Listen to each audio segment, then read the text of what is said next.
అయిపోతుందా? జై ముద్రాజ్, జై ముద్రాజ్, జై ముద్రాజ్, జై ముద్రాజ్, జై పెద్దమ్మ తల్లి, జై ముద్రాజ్.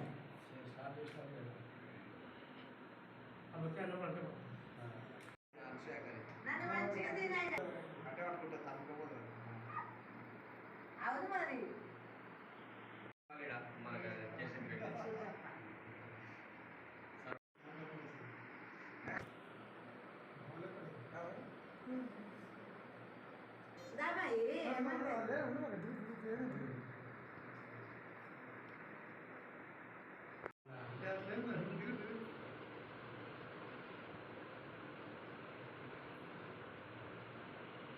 పేట గ్రామంలో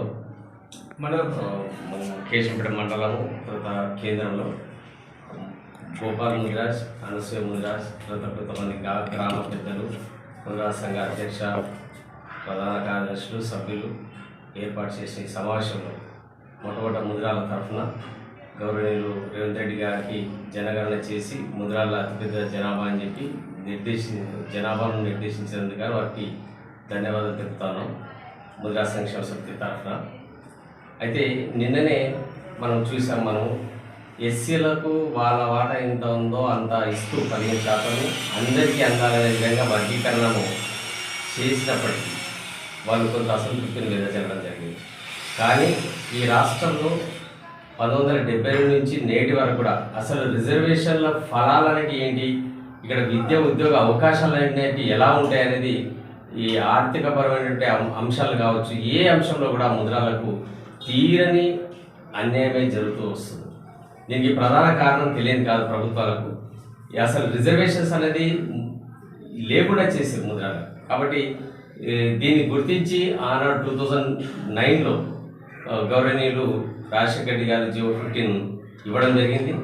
ఆ జీవోను హైకోర్టులో ఛాలెంజ్ చేసినప్పటికీ హైకోర్టు వారు ఏం సూచించారంటే కొద్దిగా రిజర్వేషన్ శాతాన్ని పెంచి ఏదో చేరిస్తే బాగుండేదని చెప్పడం జరిగింది. దాన్ని విస్మరించి ప్రభుత్వాలు తర్వాత కావాలనే ముద్రాల సమస్యను సుప్రీంకోర్టులో తీసుకెళ్ళి ఇప్పటికీ దాదాపుగా ఒక 15 సంవత్సరాల కాలం పాటు గడిచిపోయింది. ఇప్పటికి కూడా మనం ప్రత్యేక రాష్ట్రం సాధించుకున్నప్పటికీ ఇక్కడ ఉన్నటువంటి ముద్రాలకు తీరని అన్యాయం జరుగుతుంది. దీని విషయంలో కామారెడ్డి డిక్లరేషన్లో భాగంగా కూడా గౌరవనీయులు రేవంత్ రెడ్డి గారు చెప్పడం జరిగింది, BC-D నుంచి A మార్చమని. అది నిన్న శాసనసభలో కూడా ఆ అంశం కూడా తీర్మానాలను కూడా లేవనెత్తడం జరిగింది. కాబట్టి వారికి ధన్యవాదాలు తెలుపుతున్నాం. కాబట్టి వెంటనే ఇప్పుడు ప్రకటించబోయే ఉద్యోగాల్లో ఎట్లయితే ఎస్సీలకు అవకాశం లభిస్తుందో ముద్రాలకు కూడా అదే విధమైనటువంటి అవకాశం కల్పించాలని చెప్పి వెంటనే ముద్రాలను BCAలో చేరుస్తూ రిజర్వేషన్ శాతాన్ని పెంచాలని చెప్పి రేవంత్ రెడ్డి గారికి వినడం. అలాగే ఒకవేళ చేయనట్టయితే దీనిపైన రాష్ట్రంలో ఉన్నటువంటి ముద్రాలు చాలా చైతన్యం వహిస్తున్నారు, వాళ్ళు బాగా పరిశీలిస్తున్నారు. కాబట్టి కాంగ్రెస్కు ఒక అవకాశం ఉంది. కాబట్టి ఒకవేళ ఈ నెల రోజుల్లో కూడా ముద్రాలను వెంటనే BCAలో చేర్చే ప్రక్రియను ప్రారంభించాలని చెప్పి ముఖ్యమంత్రి గారికి రిక్వెస్ట్ చేస్తున్నాం. ఒక లేని ఏడల అసెంబ్లీ ముట్టడి కూడా ముద్రాలు వెనకపోరని చెప్పి ఈ సందర్భంగా వారికి విన్నవిస్తున్నాం. ఎందుకంటే మీరు చరిత్రలో నిలిచిపోవాలి.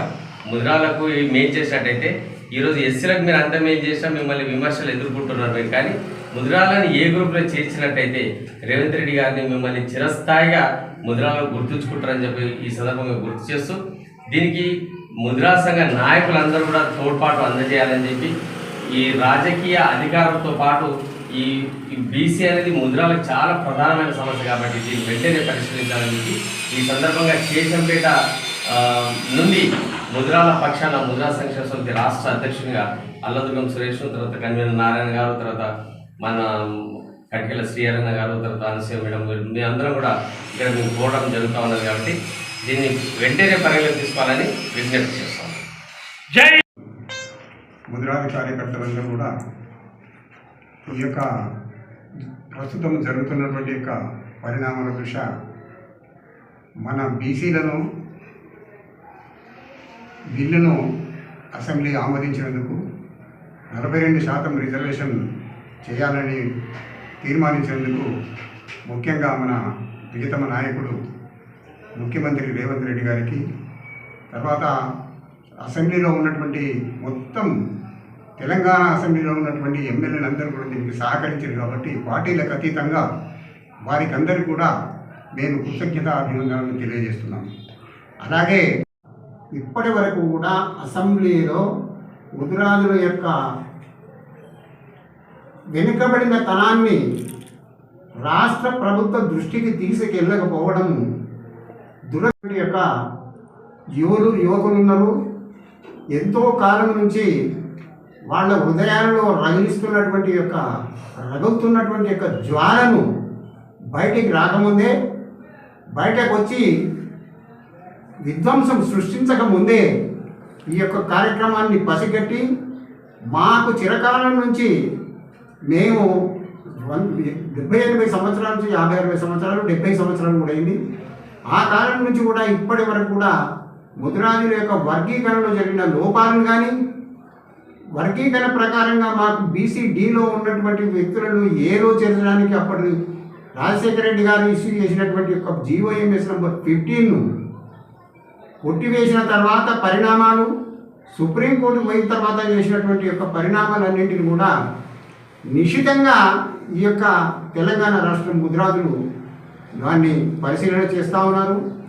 దాంట్లో హైకోర్టులో జరిగిన అన్యాయం, సుప్రీంకోర్టులో జరిగిన అన్యాయం, ఈనాడు ప్రభుత్వం ఇంకా నిర్లక్ష్యం వహించి ముదిరాజుల వారి ఓపికను నశించక ముందే ఈ కార్యక్రమాన్ని రూపుదిద్దడానికి ముఖ్యమంత్రి గారు ముందుకు రావాలని BC కమిషన్ ద్వారా వారికి మాకు ముదిరాజులకు కావాల్సినటువంటి ఏ గ్రూపుకు కలిగినటువంటి మేము ఇచ్చిన రిప్రజెంటేషన్ ప్రకారంగా ఇప్పుడే మా నాయకుడు అధ్యక్షుడు చెప్పినటువంటి విధంగా మా పాపులేషన్ ప్రకారంగా మాకు రిజర్వేషన్ పర్సెంటేజ్ పెంచి ఏ వర్గానికి కూడా అన్యాయం జరగకుండా ఏ గ్రూపులో చేర్చి అట్లయితే మా ముదిరాజులకు న్యాయం జరుగుతుంది. విద్యాపరంగా, ఉద్యోగపరంగా వారు ఎదురు చూస్తున్నటువంటి కార్యక్రమాన్ని వాళ్ళు చూస్తున్నటువంటి ఫలితాన్ని అనుభవించడానికి అవకాశం దొరుకుతుంది.